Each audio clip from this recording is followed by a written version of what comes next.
Joining you from wet and soggy Jesse Miller Field, I'm Marc DiBenedetto back with the TSN football crew. After a blowout win at Hamilton last week, the Bantams continue their 1 week at a time approach and set their sights on the Tufts Jumbos. TSN football coming at you!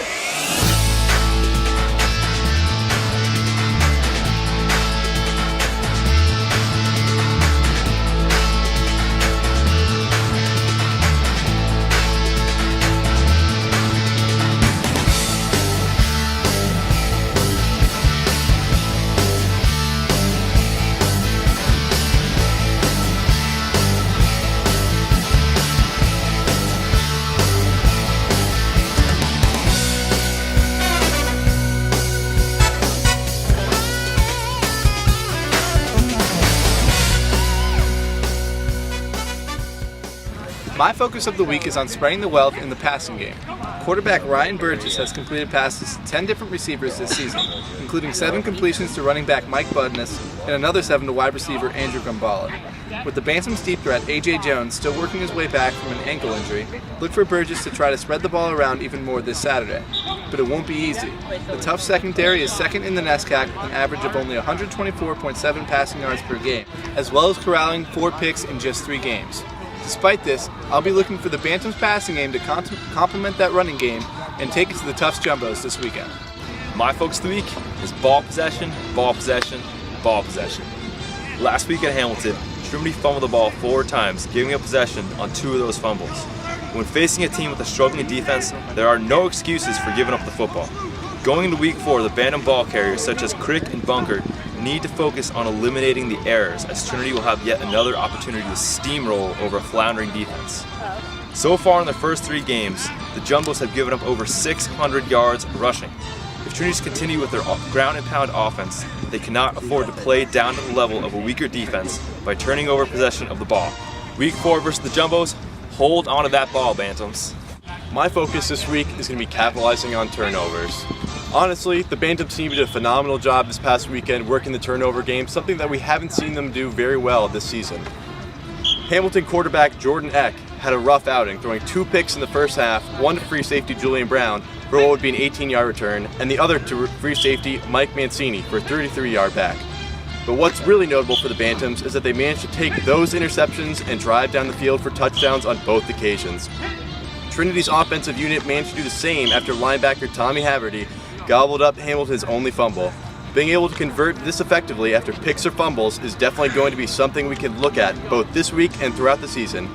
If Trinity can't score on key turnovers against Tufts, they might be looking at a closer game than most people might expect. My focus of the week is defending the passing game. Last week, the Bantams played suffocating defense on the way to a 53-14 win over Hamilton. This week, Trinity hosts Tufts in a matchup against a similarly bad offensive team. However, while Tufts has been terrible running the ball this season, the Jumbos have been able to rack up yards through the air. Tufts is second in the NESCAC in passing yards per game, as senior quarterback John Dodds leads the Tufts offense to 231 passing yards per game. While Tufts hasn't managed to put up too many points, the Bantam defense must be wary of a passing game that could lead to some extended drives for the Jumbos. Look for the Bantams to continue to play well both on the defensive front and defensive backfield as they bring home another win here in the Coop. My player to watch for this week is junior wide receiver number 1, A.J. Jones. A.J. didn't play in last week's 53-14 win over Hamilton because of an ankle injury he sustained in Trinity's Week 2 win over Williams. With 3 catches for 3 touchdowns on the year, he is the Bantam's most talented receiver, and it will be important for Jones to be healthy down the stretch, especially with Middlebury and Amherst lurking in the coming weeks. I'll be watching Jones closely this week against Tufts to see if there's any lingering effects from that ankle injury. My player to watch for this week is the entire O-line. Trinity's success with the run game is firstly credited to the efforts of these big old linemen knocking bodies around and creating gaps for the Bant's shifty backs. With seniors like Gino Arnold, Big Tim O'Brien, Valentine Weiss opening up space, this worn-down Tufts defensive front will not be able to stop a bruising Trinity run game. If this hulking O-line continues to bulldoze defensive linemen away all season long, Bunker and Crick will be sure to owe them a nice steak dinner. My player to watch for this weekend against Tufts is sophomore wide receiver Chris Ragone. Number 9 Ragone, out of Sarasota, Florida, was 3rd in receiving last year for the Bantams, only as a freshman.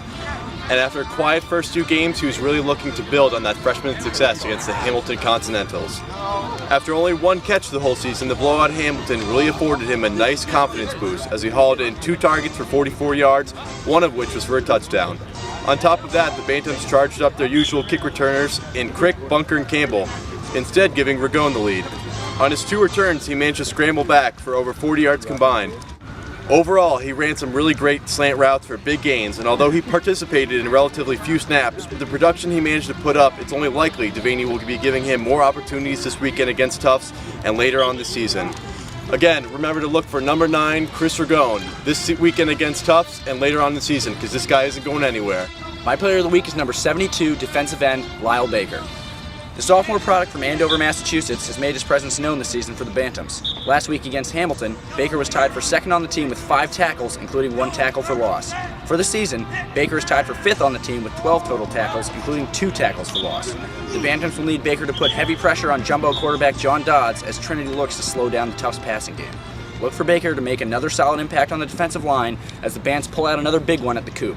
Lock it up, because that's a TD guarantee. Okay, prediction time, guys. I think the Bantams jump out to an early lead and cruise in this one, 49-13. Casey? I think Trinity's run game is just too powerful for the Tufts defense. Trinity wins 48-14. I agree with you guys. I think Trinity dominates just like they did last week against Hamilton. Trinity beats Tufts 42-7. You know, guys, I mean, we saw them put up 41 points just in the first half against Hamilton, so I'm going to go 41-14. Okay, well that does it for this week's preview. The game is this Saturday at 1 o'clock right here at Jesse Miller Field.